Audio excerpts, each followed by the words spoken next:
to make the best pork injection on the planet. How do I know? 1, 8-time world champions say it.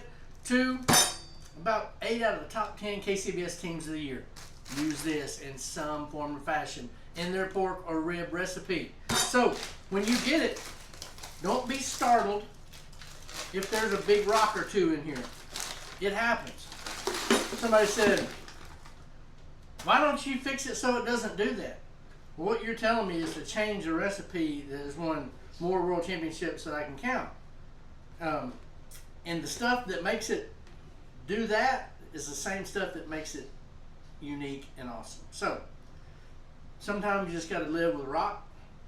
Sometimes it's like that. Sometimes it's not. Sometimes it just pours on out. Luckily, it's not something you really have to measure. This bag makes a ½ gallon of liquid. So I'm going to pour all this in there, and I'm going to start with a quart of hot water. The reason I use hot water is because all these things dissolve quicker in hot water, and all of these ingredients that do not dissolve steep their flavor out. Kind of like coffee and tea steep out in hot water. It steeps that flavor out in hot water. So I'm going to start this process by steeping and dissolving what dissolves and then allowing it to steep in hot water. First process right there. The rest of it makes a total of a full gallon of injection marinade. So including your liquid, including your powder, you're going to have a little more than a gallon, okay? What we also like to do, some of these guys that run the circuit regular, is they use this maple syrup, and then per batch they add about ½ cup.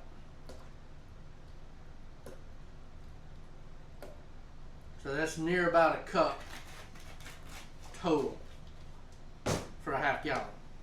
That really just takes it from salty balance to sweet balance. So that's really all you do. Once this is no more clumps in this, we're going to go ahead and transfer it back into here with the rest of our water. So what we're looking at, because it's all got to go in here, we're looking for 4 cups total. Hot water.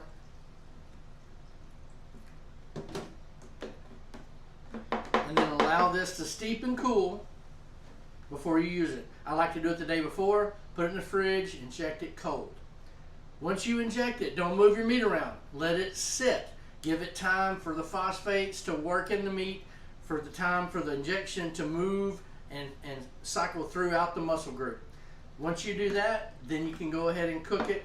Some people like to sprinkle some of that powder in the wrap when they wrap their ribs or their butts. Some people like to use a little bit of this leftover liquid when they wrap their ribs. Hey, you do you, but start with injecting sweet bronamine so you can start winning pork and start winning ribs at KCBS and MBN, Memphis and May, American Royal, Jack Daniels, Houston Livestock Show, Rodeo, you name it, this wins pork. Give it a shot. Check it out right here at Sweet Swan of Mine Distributing, or your local barbecue store. If they don't have it, tell them to call us. We can send it to them. So if you're wondering how much of this you need to buy or how much you need to make, one package, which is 1 pound, will make you 1/2 gallon of liquid. Maybe a little more, not much, but figure 1 ounce of liquid per pound of meat. That's all you need to make. Make it, up to a week ahead of time. Don't keep it more than 2 weeks. Trust me, this will improve your pork game.